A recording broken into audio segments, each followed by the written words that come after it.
This episode of Cinema of Meaning is sponsored by MUBI. Go to mubi.com/cinema of meaning for your extended 30-day free trial. I watched this in a theater with a few other people. There was a couple beside me that were maybe in their 60s. And you were talking about how like you have to re-win the audience every time you go to a new section. And I think like by the third section, like the second time it goes to black and then it starts at a new place, they literally like groaned out loud. And they left like 15 minutes before the end of the movie. And were just like clearly like so close. Just not. Yeah, they were so close. Hello and welcome to Cinema of Meaning, a podcast from myself, Thomas Flight, and from my fellow video essayist, Tom Vanderlinden, from the channel Like Stories of Old, that seeks to explore the depths of what cinema has to offer. On this week's episode, we're going to be discussing the new Aster film, Beau is Afraid. Before we jump into that, I just want to mention that this is a Nebula original podcast, which means you can get access to episodes a week early and without any ads when you listen on Nebula. You can find information on how to sign up for Nebula in the description below. You don't just get this podcast, you get access to a whole streaming service with a ton of great content, so check that out. But let's get into the episode. All right, so Beau is Afraid. This one is going to be interesting to tackle. It's a lot. I was hoping to see it a second time before we recorded this because I saw it like 3 weeks ago at this point. So some of my memory of it might be a little bit fuzzy, but there's a lot of it that did just stick in my brain and might be lodged there for the rest of my life. So whether I like it or not.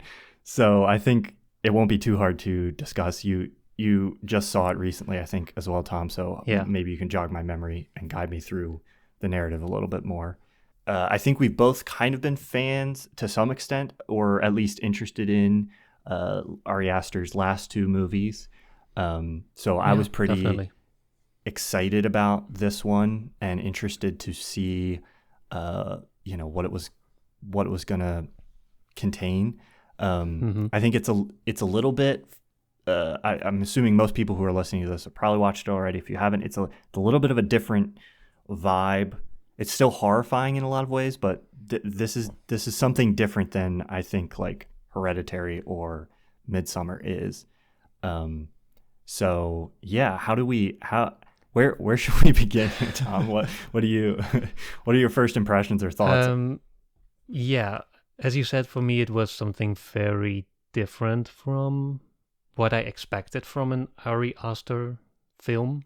Yes, But I think that may have been deliberate on his part. He's only made two horror movies, and I don't think he wants to necessarily be the horror guy. So I think it's maybe time to let go of that narrow box that we put him in and then see what else he can do. And apparently that resulted in this strange, not a little movie, like a very big movie. Yeah.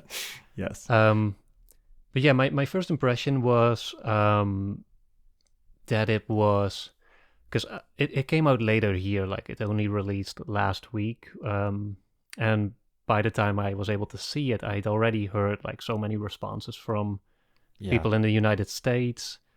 A lot of like extreme responses also, like some people loved it. Others hated it to the point where they were almost angry at A24 for making it and for wasting so much money and on such a big project that only wastes 3 hours of your life. But like my first impression was that I didn't even find it that audacious. Like it wasn't more extreme to me than Chazelle's Babylon, for example. Right. Which it actually reminded me a lot of, where we have these 2-3 hour like big bombastic movies that have kind of like episodic in their structure. Yeah. And of course the other major influence that I picked up on here, or at least that I was reminded of, was Charlie Kaufman. In particularly like Synecdoche, New York. Yeah. And the kind of funny absurdity that he works into his stories. Like for me, at least, my experience of this movie was that it was very much a comedy. And even in the theater, like there was a lot of consistent laughing, and Yeah. even at the points that were a little bit more horrifying, there's always this layer of strangeness, of weirdness, but always, I think, in a comedic way that made this movie not a horror movie at all to me. Like if you forget about Hereditary and Midsummer, like I wouldn't have even thought of viewing this through the lens of horror, but it might only be because it comes from the quote unquote horror guy, that I think people might be looking at it like this. There's definitely elements in there that are very like horrifying to a certain extent, or like feel like something out of a horror film. But I think you're right in that like it does not feel like a horror film in the traditional sense. It didn't give me the same. I never felt horrified in the way that I do watching like Midsummer or Hereditary. It is. I laughed more than I like recoiled.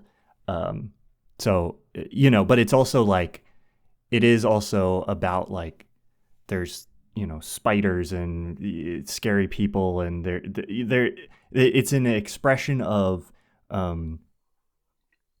it's very much an expression of anxiety, and I think that's where like the comedy comes in. It's like the absurdity of putting on screen these things that are happening to a character that you might sometimes think in your most paranoid or anxious moments, you might worry about something happening or something being perceived in a certain way, or like feel a certain way about a situation, like it's really terrifying or scary.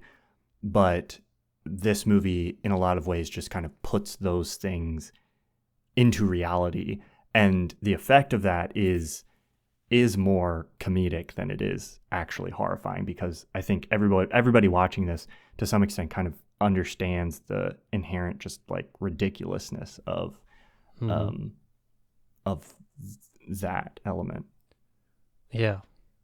Yeah, no, I agree. It's very much a movie about anxiety, about fears, and the way it kind of represses us, the way it inhibits us as persons, but also the way it kind of leads to a way of thinking that is, as this movie shows and as you pointed out, sort of irrational and kind of silly. And I think that's very much the purpose of the absurdity in this movie, that it kind of reveals the inherent silliness of the way we limit our own life experience in this way by being so pathologically afraid of the world around us, which is not necessarily to say that it's something that we can just discard of, because I think this movie also very thoroughly explores where Beau's fears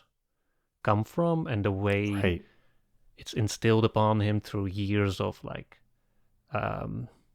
nurture, I guess, by his mother.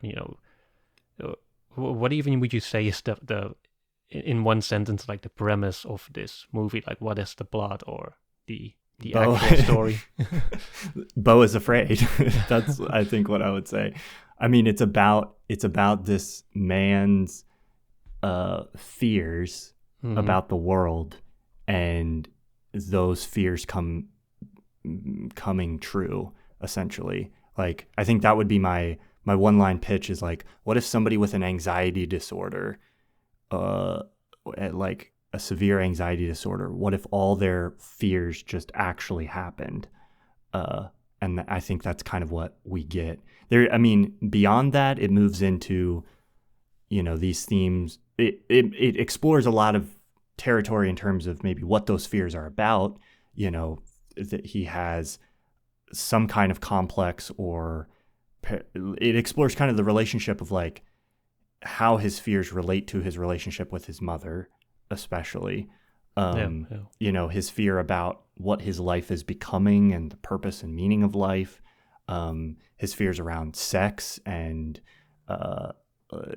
his own relationships and things like that. His ability to have children. It explores a lot of territory kind of within, like, around those fears, but that I think is the core of it. Just kind of like exploring fear itself and what that means, or at least that feels to me like the through line that kind of is tying everything together. And there's the little bit of a plot where technically the plot is that he wants to go visit his mom, but then he's obstructed through external circumstances, and his mom is angry, and then she dies or passes away, right? Apparently the day or so after, and then he has to go to the funeral. And that kind of sets him on his journey homewards. Before we get like too deep into maybe the themes, you said something earlier that kind of resonated with me that I want to maybe explore, which is you mentioned like it almost didn't feel as like bombastic and over the top as you were expecting. And I think I kind of agree with that. I think maybe this is why I'm really hoping to see it again, because I think the way people were talking about it, I was expecting kind of the most insane thing maybe I've ever seen in my life. And and it's definitely like there's definitely a lot happening. But it is closer to maybe something like a Synecdoche, New York, which is also a very over the top movie, but like has a thread. It's not just complete chaos. Yeah, that's, I think, for me, the main thing. I felt like some people were talking about this like it was some kind of fortress that is almost too surreal to even understand on a sort of basic surface level. And so to my surprise, what I got was a much more lighthearted story, like much more humorous and comedic than I figured, but also to some extent just more straightforward. Like I didn't walk out of this movie feeling very confused about the direct presentation of it. Like it's not like any of the sequences were truly unclear about the basic information that they had to convey, you know? Yes. There's obviously like a lot of discussion possible, and for me also some confusion about what it all means, but it wasn't I don't know, it wasn't I guess I was maybe maybe expecting something that was more surreal, you know, something that was more truly distanced from reality, instead of what we got, which was more of an absurdism or absurdist work, which is grounded in reality but has a kind of comedic or like absurd heightening of it. This movie feels a lot to me like it's a different kind of thing. It's more intense, but it's in a similar vein to, we talked about beef recently for a Nebula bonus episode, which you can listen to on Nebula. And in that discussion, I think I mentioned like that show to me feels like, maybe there's a better word for this, but I was calling it like psycho-expressionism, where it's like what's happening in the story is like an expressionistic manifestation of sort of like an internal psychological state for the character. Which is what I think this movie is doing. And I think if you kind of have a handle on that going into the movie, then it's not like what exactly is happening or what it's doing isn't that big of like a mystery. Like, I agree that there are some there's definitely questions, there's definitely a lot happening, but I also didn't walk away from this going, I felt like I got more or less kind of what Ari Aster was going for with this. Within that, I mean, we're kind of talking about what it is and like what we think it's doing, but like how maybe enjoyable, or did you like that the experience of the movie? Because for me, I think there were parts of it that I was like, oh, this is cool, I see what he's doing, I like this. And then there were the highs were really high. I really liked the opening sequence. I really liked the like play in the woods. There were moments that I really loved, and then there were other moments where I was just like, okay, let's move it along here. I got kind of tired of of like the sequence or whatever. So I had very mixed feelings, like moment to moment about it, and I was curious how you felt about that. Yeah, it's funny. I have the same feeling where I'm not sure yet if I really liked it. Right. I feel like this is one of those movies that's gonna be digested by everyone for like a year or maybe even longer before there's a definitive sort of collective judgment. But yeah, my initial feeling right now is that I'm curious to watch it again, but also kind of dreading having to sit through another 3 hours of that. Yeah. For me, always the downsides or kind of the pros and cons of having this more episodic structure is that there's a sort of, like watching a series, there's quicker like high moments where when you're into like one of the episodes and then it more quickly reaches some form of climax. But then once it moves into a second or like the subsequent episode, you always have that moment where you kind of have to get into it again. So yes, the pros, I guess, is that you can deliver like a high moment sooner, but you also have to win the audience's retention sort of back every time you move into a new episode. But yeah, I had the same feeling that you did, I think, where once I got into an episode, I was usually kind of happy with where it went, and I liked that way. Almost each episode, to some extent, went into some surprising direction at some point.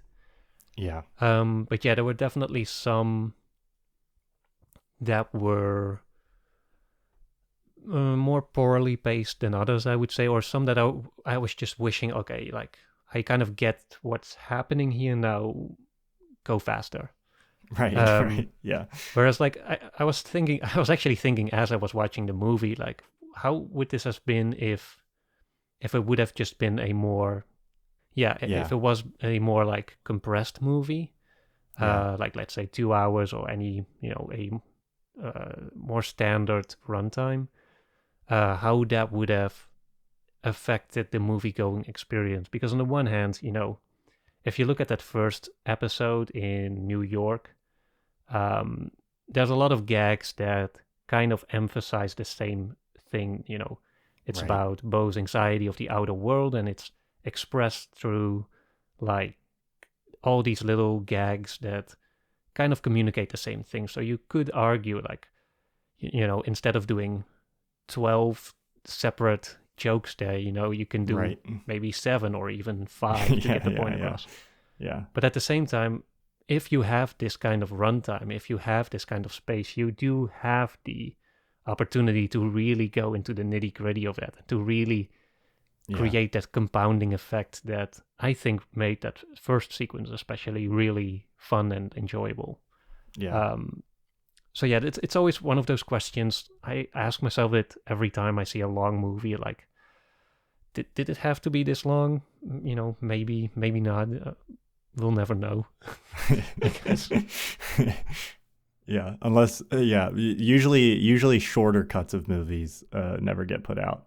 We got the director's cut in theaters, so I don't think we'll ever get a theatrical cut release later. That's like the 2 hour version or whatever. Yeah, and the thing is, if you have a long movie and you would cut it down and then watch the shorter cut, and you watch the shorter version with the knowledge of the longer one. Yes, exactly. It's hard to.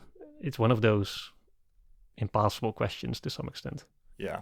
I thought about it a lot when I did my video on Bellatar, which has, especially Satan Tango is like 7 hours long. Yeah. Which is the ultimate question, or the ultimate movie to ask that question, like, does it have to be that long? Yeah. And I don't really have an answer for it, but it is what it is. Yeah. Part of the experience of a movie like this is kind of the cumulative effect of it dragging you through Beau's life, especially when you consider how it ends. Mm-hmm. Like, how much is the moment to moment experience, and then how much is the total effect. And I think like the total effect of this movie is definitely different if it's a shorter movie to some extent. Now, whether or not, the total effect of this movie fully justifies that amount of time, or like, I don't know. It's a big swing. I'm glad it's out there. I'm glad it exists. I'm glad Ari Aster made it and got to make it the way he wanted to make it. Yeah, because I like, stuff like this. But I guess my caveat to all of that would be like, I watched this in a theater with a few other people. There was a couple beside me that were maybe in their 60s. And you were talking about how like you have to re-win the audience every time you go to a new section. And I think like by the third section, like the second time it goes to black and then it starts at a new place, they literally like groaned out loud, and they left like 15 minutes before the end of the movie. And were just like clearly like so close. Just not, yeah, they were so close. They were not on board with, what was going on. And I'm like, I can't really blame them. Like I love it, but like anybody who is coming from the perspective of this movie is too much for me, I can't do it. I also totally understand where they're coming from. And so part of the question in my mind is with something like this, would a shorter version be more accessible to people like that? And then they might access what the movie is trying to do? Or is it just like, if you're not into this, you're not into it. So you might as well make it 3 hours. And like the people who are going to like it are going to watch it for 3 hours. I don't know. Again, there's no answer to that, I guess, but it's an interesting discussion. Yeah. Maybe we should get into like some of those sections and what's going on in them, and maybe what this all possibly adds up to. Yeah. This episode of the podcast is brought to you by MUBI. MUBI is an online hand-curated streaming cinema with a huge selection of movies from all around the world. One of the things that they do that I really love is curate different sections on their website. So they don't just curate the individual films that they add to the site, they also kind of create these groups or themes of films. And one of them that's happening right now is the Cannes Takeover. This is something that they've done, I think, pretty much every year for a long time, but around the time of the Cannes Festival, they feature films from past Cannes Film Festivals. In that section in the US, currently you can watch a movie called Butterfly Vision, which is a movie I randomly walked into at Cannes last year and ended up really enjoying. It's about this woman recovering from the trauma of war in Ukraine. I definitely recommend it. You can also see past Cannes winners like Dogville from Lars von Trier or The Rider from Chloe Zhou. This feature really highlights the way that MUBI is trying to not just be a streaming service where you go to watch some things, but it's trying to bring kind of this festival cinema curation experience to a streaming service, which is something that I really enjoy. Go check it out right now. You can get a 30-day extended free trial when you use our link in the description. Go to mubi.com/cinema of meaning. That's mubi.com/cinema of meaning, and that will get you a 30-day extended free trial. You can explore the entire library, check out the Cannes Takeover, or just see what else they have to offer. So check that out. Thanks again to MUBI for sponsoring Cinema of Meaning. Now back to the podcast.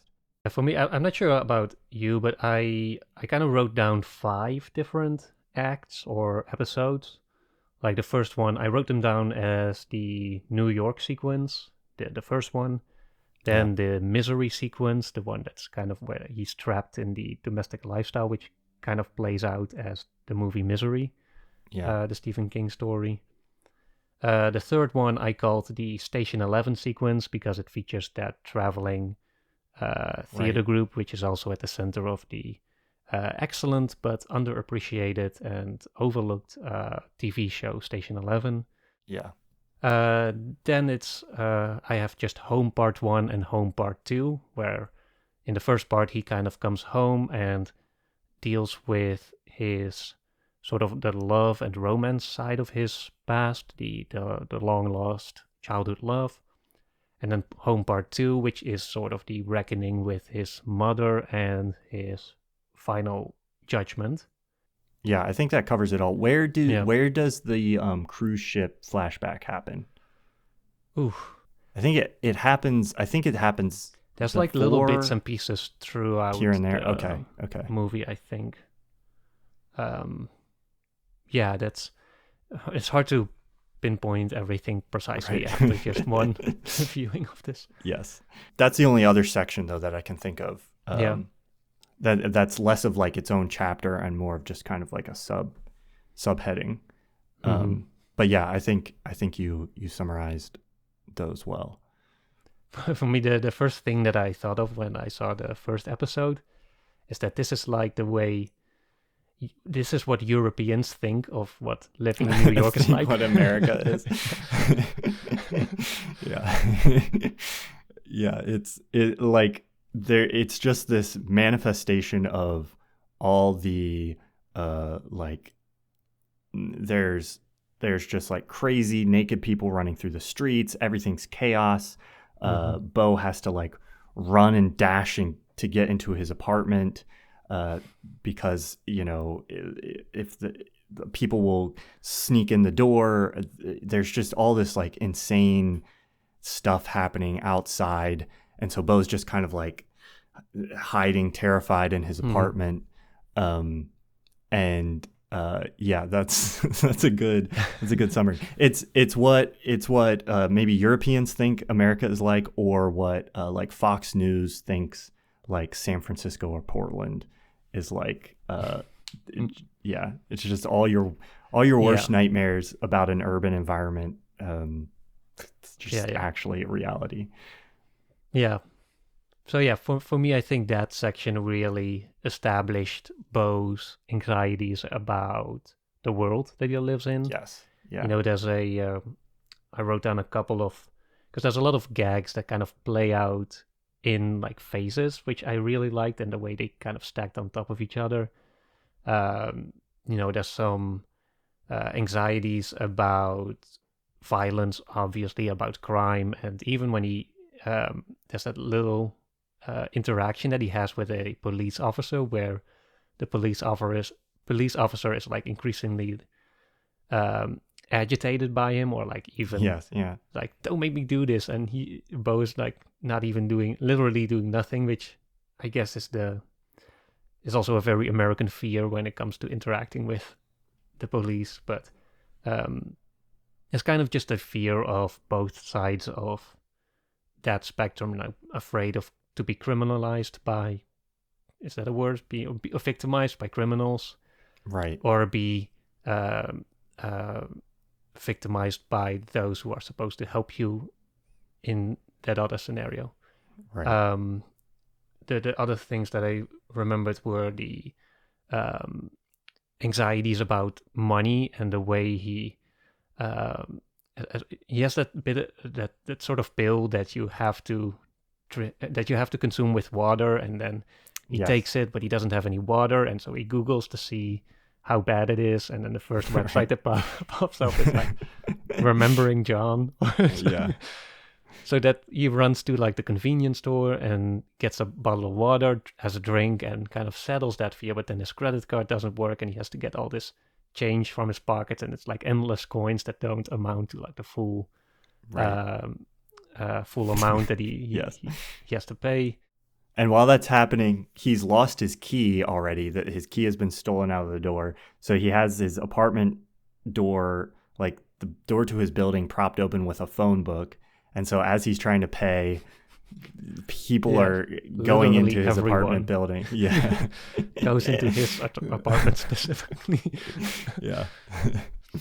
So yeah, that happens. And then I think the last major like source of anxiety there is also the anxiety about time and scheduling, and having to make a flight, and having to get up at a certain moment, and then having your night's sleep be like infringed upon, or like being obstructed. And it all comes together in such a beautiful, insane cocktail of like all these little fears that I think everyone has at some point, but never like in the intensity and in the in the kind of at the same time in the way that Beau experiences them here. Yeah.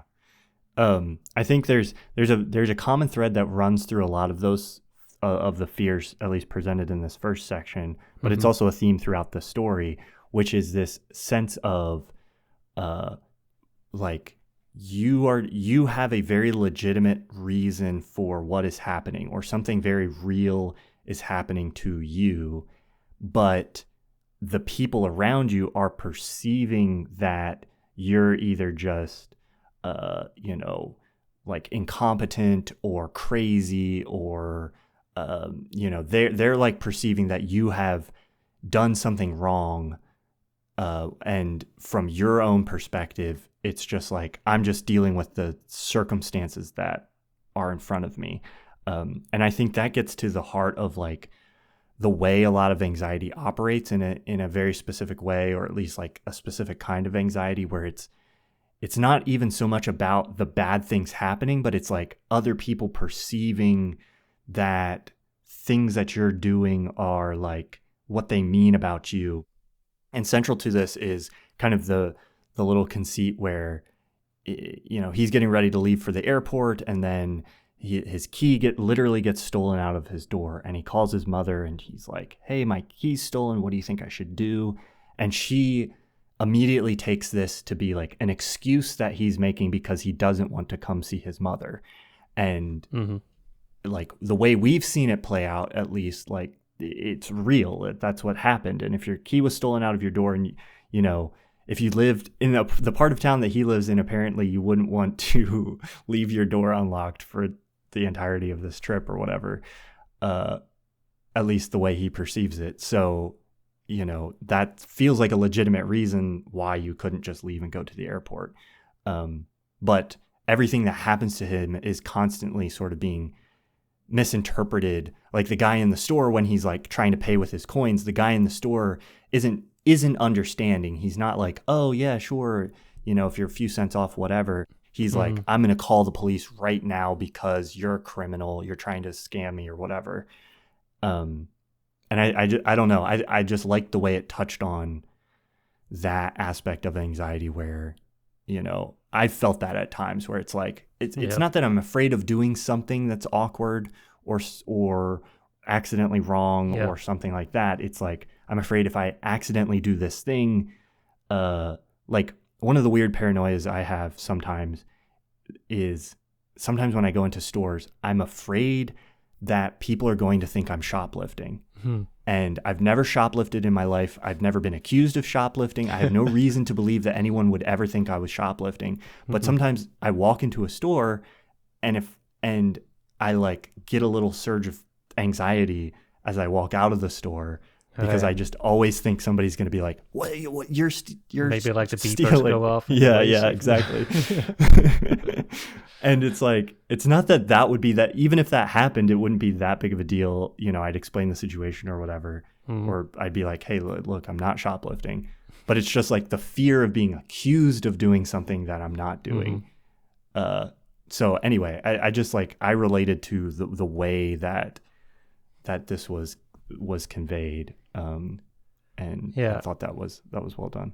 Yeah, it definitely captures that feeling of being afraid of having your actions or your intentions be interpreted in the worst way possible. Right. I guess that's also what happens with that police officer, where he tries to display his innocence and his willingness to cooperate, and the police officer is just like increasingly, it's only making things worse. It's to the point where he feels the need that he has to run away or get shot.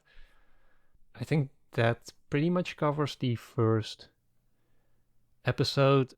Yeah. He gets hit by, I'm not sure what he was running from. There was a little surge of urgency there where he ends up in this bath, and then we're only mentioning like half this. There's so much stuff happening in this first section. But yeah, he ends up in this bath, and there's this guy above him, and there's spiders, and he ends up running out of the apartment naked, and he's running around through the streets terrified, and then he gets hit by this van, and then wakes up and he's being taken care of by this husband and wife. Yeah. Before we get to that, like as a side note, I do want to mention that I love the way that's a lot of those fears and anxieties and those absurd situations were to some extent relatable, but there were also some that felt just very specifically things that Ari Aster was personally afraid of, or like based on some nightmare that he once had, but that no one else specifically can relate to. Such as the guy hanging on top of his ceiling in when he's taking a bath. Yes, yeah.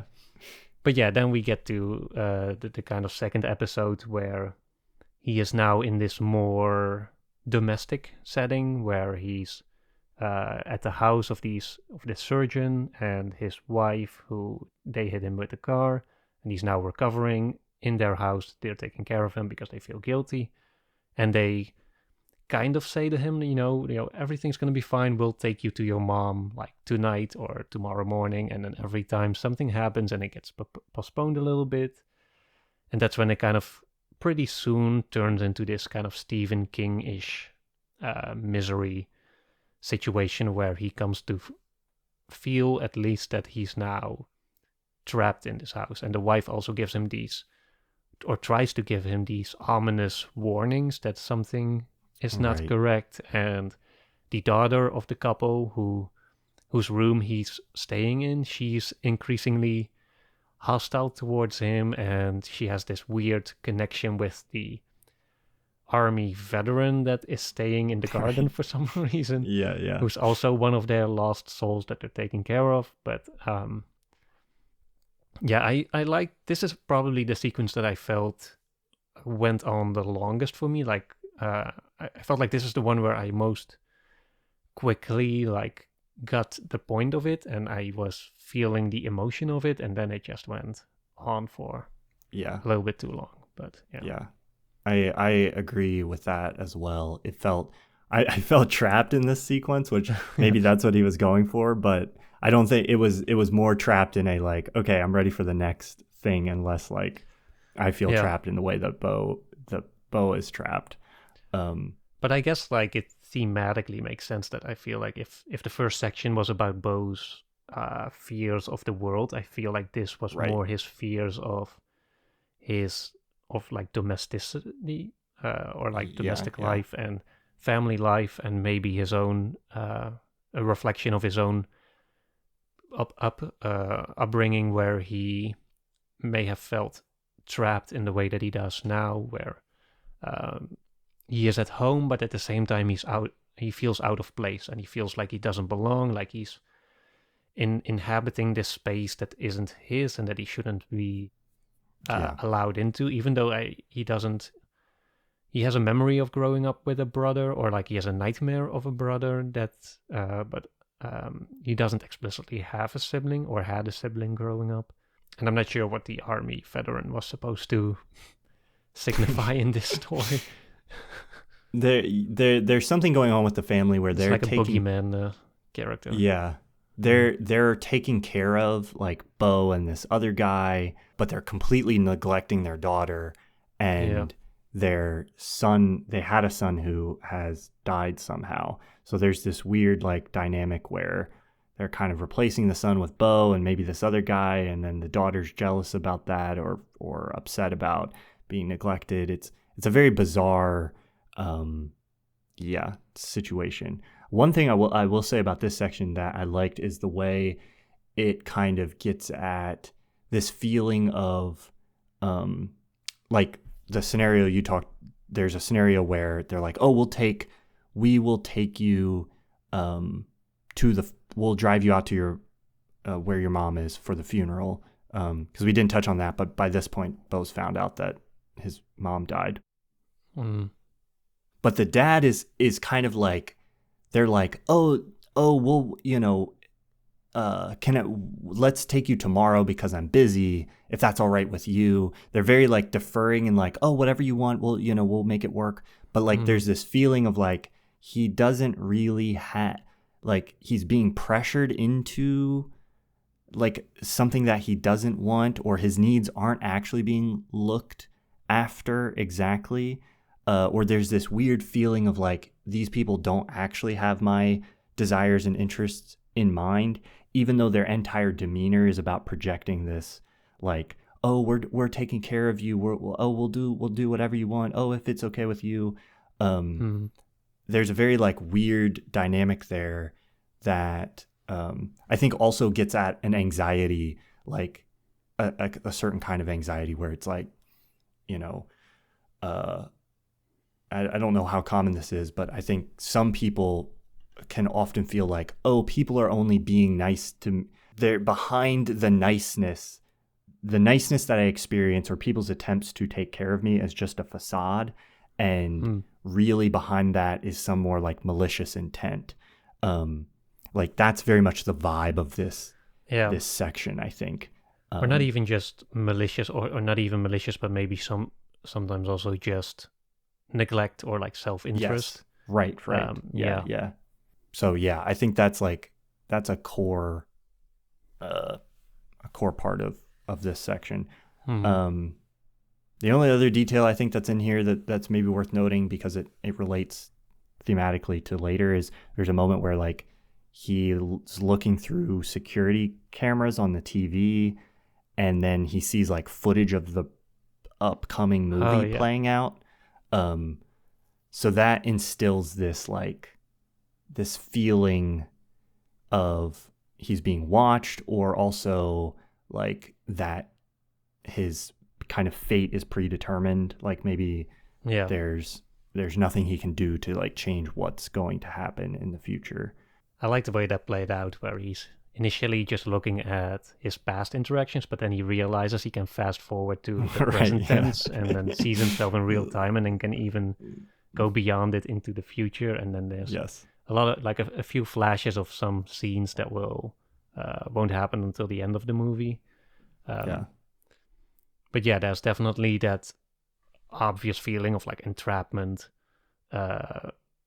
spatially as well as maybe temporally, where he feels like this is going to be his life, or this is just, as you said, like his fate is sealed, and there's just no more room to operate in, or just to have any freedom in, or it's just altogether like an oppressive feeling about not being able to be, or just not being able to have any freedom, or make any decision, or do anything, basically. This section also ends with him just like terrified, running, trying to get away. And then I think he runs into a tree branch in the woods or something. I don't remember exactly what happens. Yeah. That's exactly what happens. Okay. Well, that's what ushers us into the Station 11 chapter of the film. The Forest Theater Group. Yes.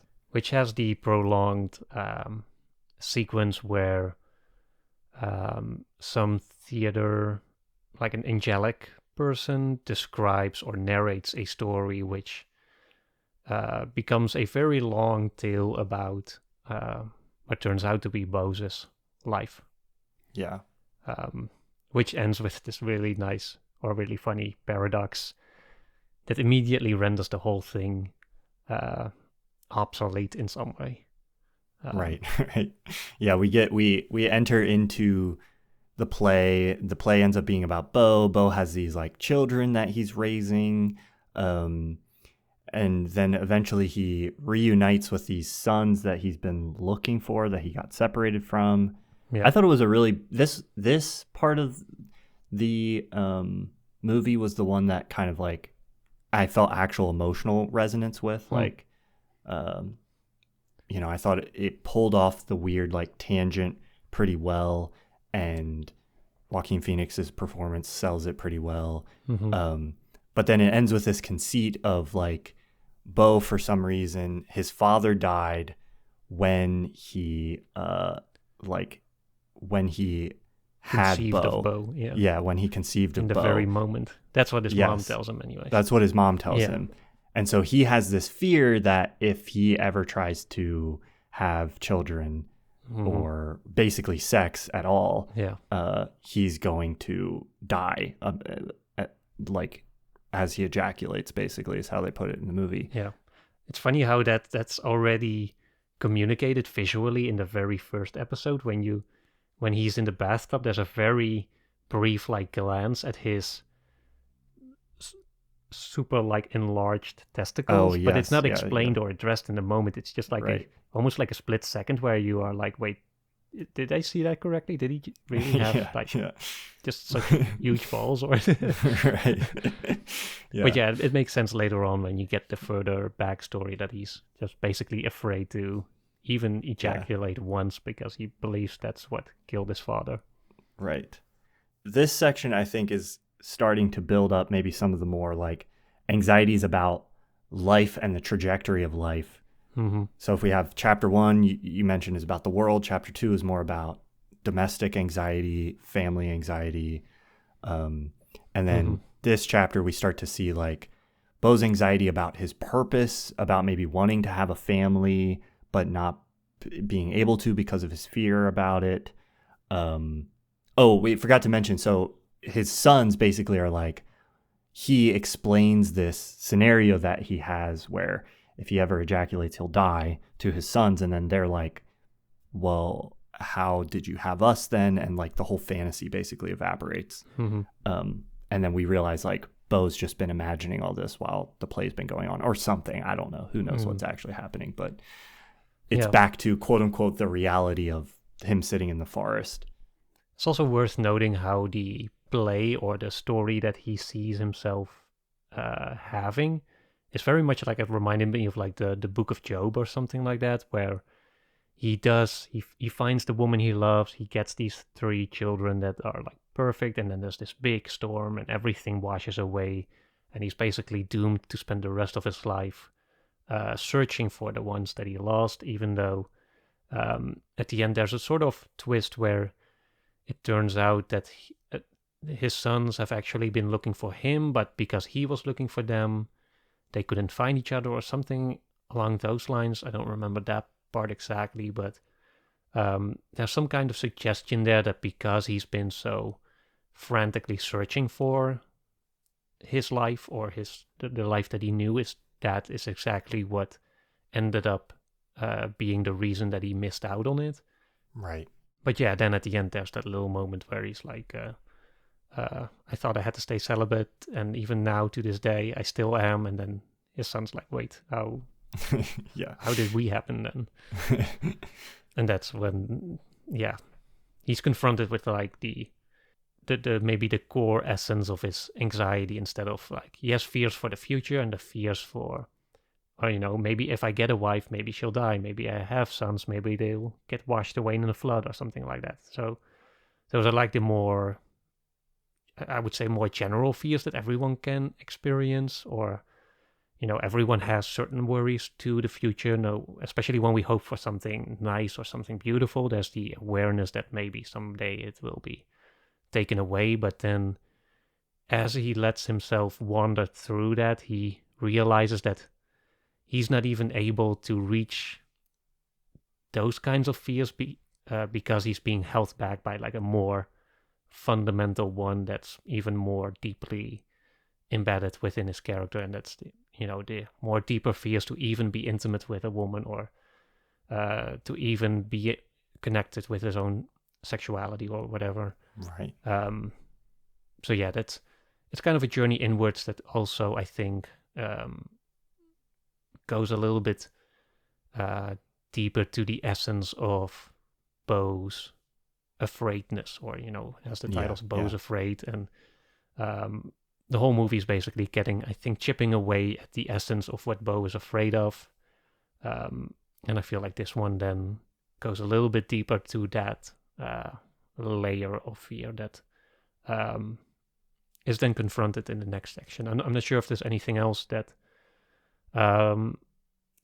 anything else significantly that happens in this one. There's the army veteran comes back into the scene and blows up the whole camp, which has Beau running away again. And I'm not sure if there's a cut to black here, or that he I'm not sure how we reached I don't remember exactly how he reached the house.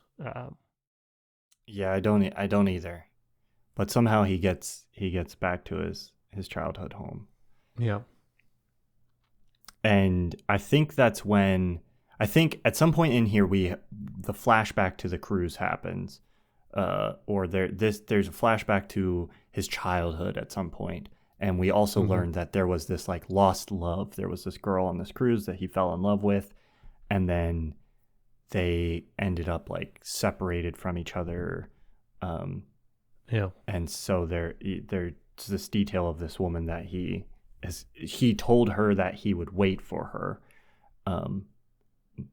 but they've been separated ever since then. Yeah, I think they just met on a cruise, and at the end of the cruise they left, and that was it. Yeah. Or she had to go early. Or Yeah. it's also interesting that all the memories of his lost love are also deeply intertwined with like sort of problematic memories of his mother. Yeah. She was somehow always there for whenever that love story happened, and so those two are weirdly connected in a way that I'm not entirely sure like how it all fits together, but it either way it does come, like both of those elements come back in the finale, where Beau first goes into the home to see his mother, which he quickly realizes isn't his dead mother, but he doesn't reveal that straight away, I think. Right. He kind of wanders through the house, and that's when he meets the now adult version of that lost love that he once had. Yeah. And they kind of connect, and she seems really into it for some reason. So they go upstairs. There's this to the mother's bedroom, I think it was, to kind of complicate the whole mother-love relationship further. And Beau finally has sex. I was almost expecting here like this, because he's very worried about ejaculating, because he's afraid of dying, and he's afraid of like all that pent up like material shooting out of him. And did you see that first Scary Movie way back in the day? No. There's also this like very silly spoof of like some guy losing his virginity, and then he kind of shoots, the woman is also on top, and he ejaculates and he sort of shoots her into the ceiling, and that's almost what I was expecting here to happen, but that doesn't happen. But he does seem to inflict some internal damage on her part, or at least or she has the same like she has the condition he was afraid that he had or something. I don't know, but yeah, she's the one who dies instead of him. So he has this moment of kind of like such relief that this fear that he's had all his life isn't true. He's fine. He doesn't die. But then immediately that dissolves into like this pure terror of she's the one who has died. And that's when the mother reveals herself. Also another weird connection where she's just been standing there watching that happen to Beau. Right. Yeah. The everything from this point on in the movie, like from the time you get to the house onward, like I still think I have a vague sense of like what the movie is going for, and it's still about fears and unraveling those fears, but it reaches a new sort of like heightened absurdity where it's not just absurdly expressing these inward fears outwardly. There's like it gets weirder and more like Freudian and more I mean, he goes into an attic at some point. There's a massive penis monster in the attic. There's just all kinds of stuff happening here that with one watch is really hard to like try to unravel the significance of.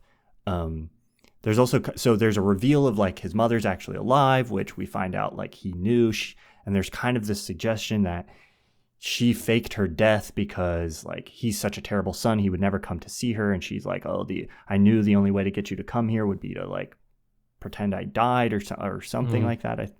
But then we also find out like maybe this whole scenario has been kind of a setup from the beginning, like there's the reveal of like his therapist. His mother has access to his therapist and all like tapes of all of his confessions and therapy. And almost every character seems to be an employer or employee of his mother, even down to like it was kind of revealed earlier that his long lost love was a employee of his mother, but then he walks into this room or an office, I don't really remember, where there's like a poster with all these employees, and you see like the surgeon or like the couple from the second episode, and even like all the citizens that are on the street in New York, they all seem to be working for his mom too, which I'm not sure what to make of that. If like I'm not sure what the mother's goal here was, if all this was deliberately orchestrated.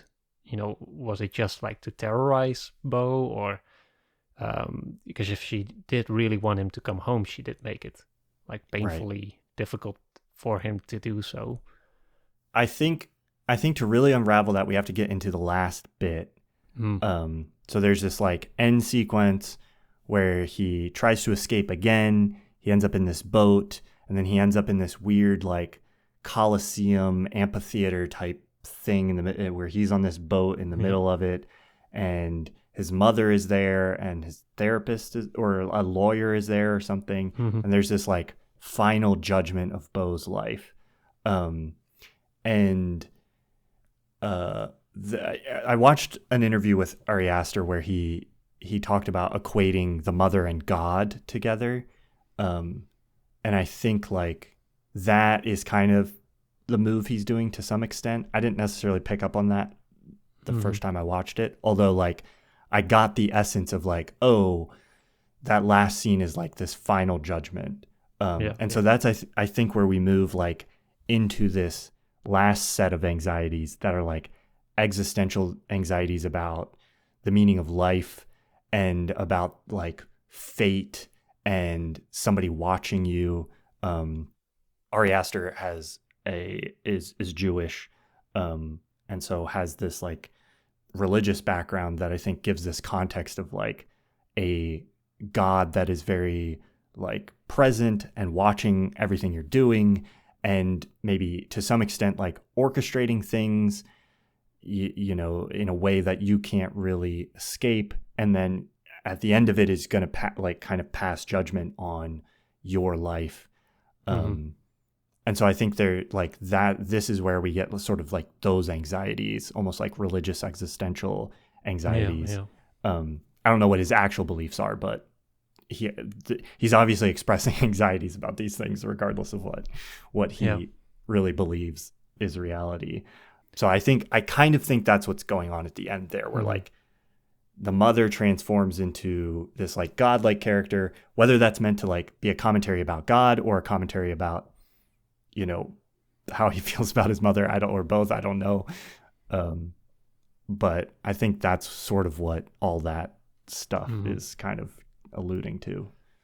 Yeah, I think either way, it's just also the tragedy of feeling that your last or your final life's judgment, or like the judgment of your life in its totality, is going to be based on what your mother thinks of you. So that I think that also just gets into the root of his anxiety, that he's just he feels like the very essence of his soul is like spiritually dependent on, or spiritually connected to, his mother's perception of him or his mother's judgment of him. Right. But yeah, other than that, I found this section to be the most confusing, or at least I'm not sure what was. This might be the only part where I'm not sure how to interpret it, or like what's being communicated, because on the one hand we have the mother character who, in this sequence and also before it, when she was directly talking to Beau and not through this lawyer character, she was basically accusing him of being a bad son, where she was just showering him with unconditional love, and he wouldn't even so much as thank her or give her a birthday present or whatever, And I feel like there were maybe some legitimate themes here about how a parent can be disappointed by her child or their child. But at the same time, I also felt, because we've been experiencing everything from Beau's perspective, I didn't feel that anywhere in the movie it was really suggested that Beau may have been not a great son. From the very beginning, Right. it feels like he's doing everything in his power to go to his mother and to then go see to her funeral, and even before that, go see to her being alive. He even gets that little present for her. And he seems to be like always concerned with his mother, and from our perspective it seems like it's like external circumstances or maybe like anxieties that have stood in the way for him being the perfect son. So if at the end we're supposed to feel that some sort of sympathy for the mother character, especially during the judgment where they kind of blame him of all this more formally, and he's just there kind of defending him, in my opinion, like reasonably. Like, it didn't feel like the judgment was it supposed to be in sort of unfair judgment that was passed down on him, or was it like a genuine reckoning? And like, I'm not sure what I was supposed to feel there. Maybe that gets cleared up on the second viewing, maybe not, but I'm just not sure what the takeaway here was. Like, what's being suggested here? I kind of took the ending as like an expression of fear about judgment. So like fear that your final judgment will kind of be this one-sided, unfair sort of like judgment of your actions entirely based on sort of this external perception of like how they came across. So that beginning anxiety that we have of like, it's not about what I did, it's about how other people are perceiving what I'm doing and not understanding my reasoning or motivations or the situation I'm in, and just perceiving me as like having done something wrong, even though like I'm just reacting as best I can to the situation that's happening to me. That anxiety escalated to the point of like, okay, now the final judgment for whether or not you're a good person is being based on those external things and not on some kind of like internal motivation or like understanding of what's actually going on. So yeah, I think it's an anxiety about a very cruel and unjust kind of judgment. And then I think there's also an element there. So the judgment is passed and then the boat flips over and Beau drowns and we're just left in silence, and the audience that is there in the theater around Beau just kind of slowly empties out. And it feels very much like the way a theater slowly empties out, like after a movie ends. And then the movie ends and the real theater slowly empties out.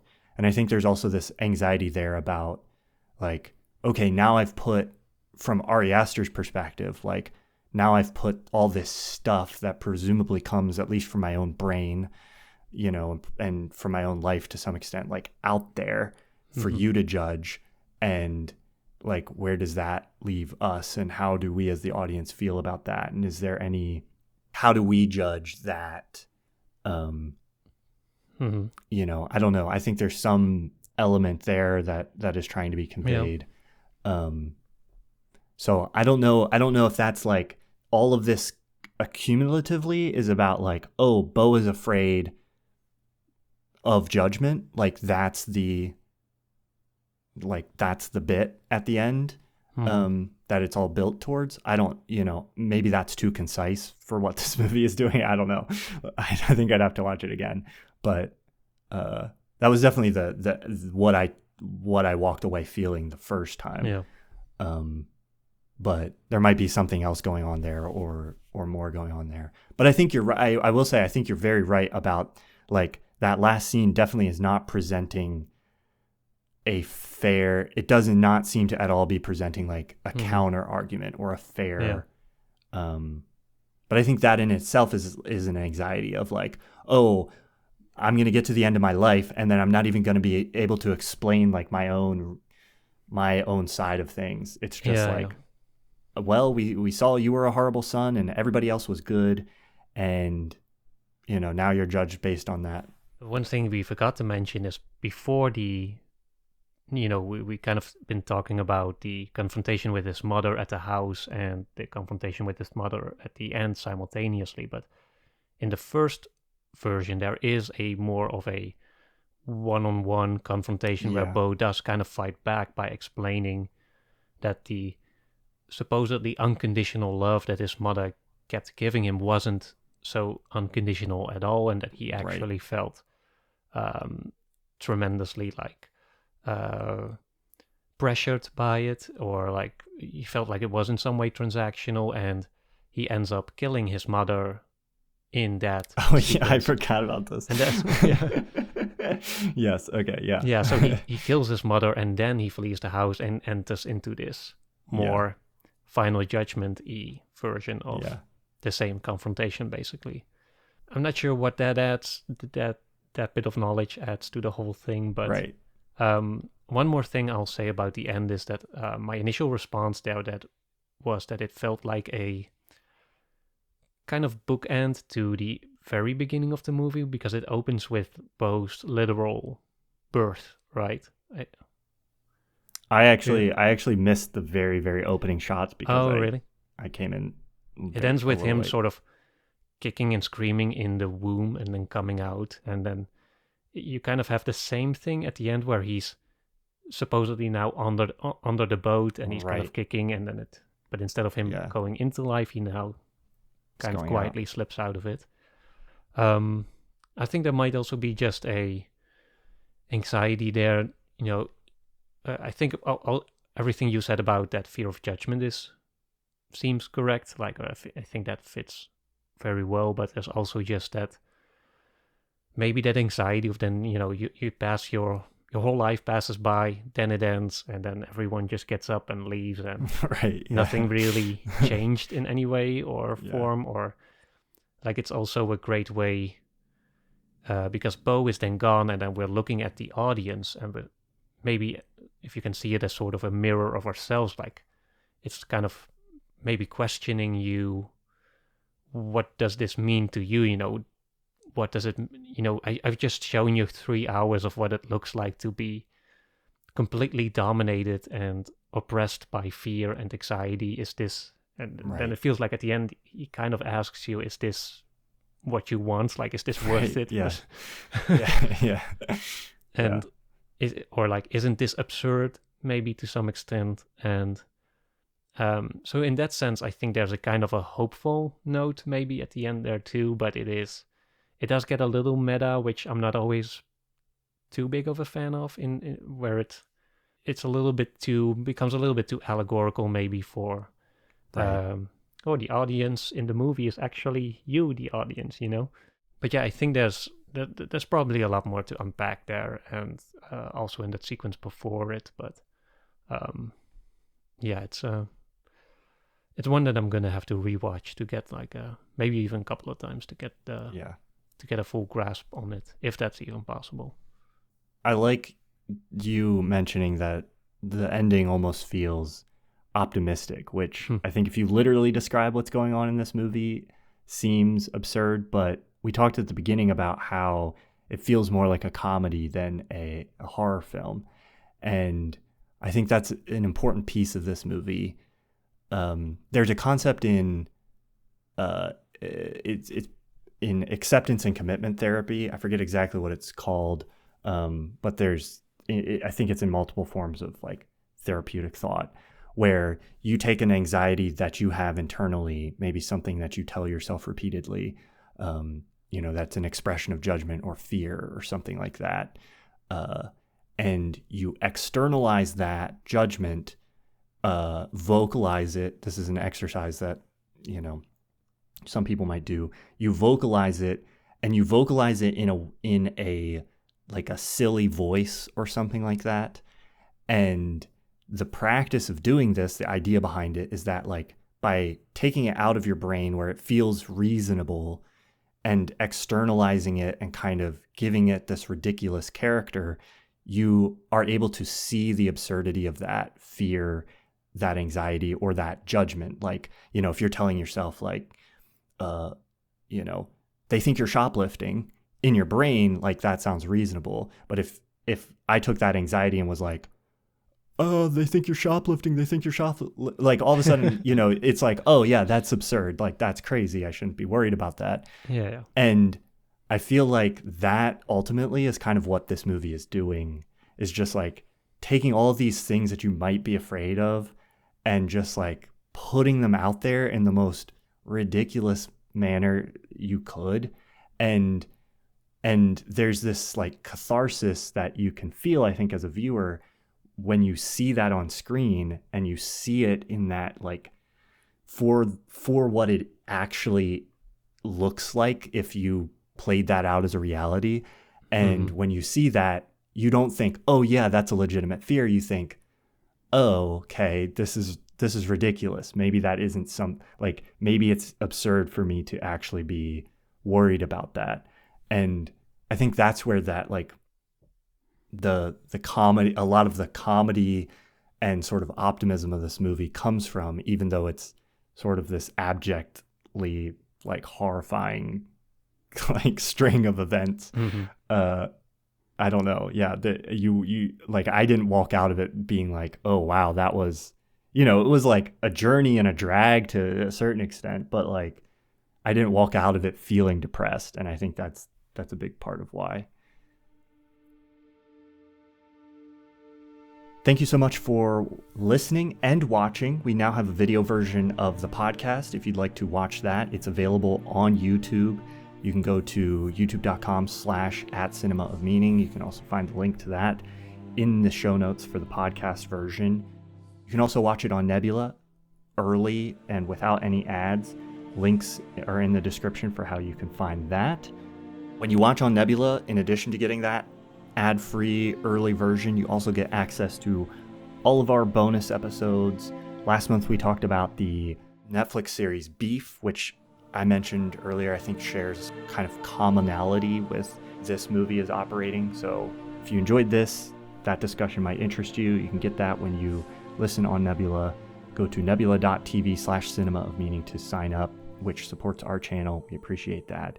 Also, if you're interested in joining our Discord community where we discuss episodes and movies, you can do that by clicking the link in the description below. So check that out, and we'll talk to you next week.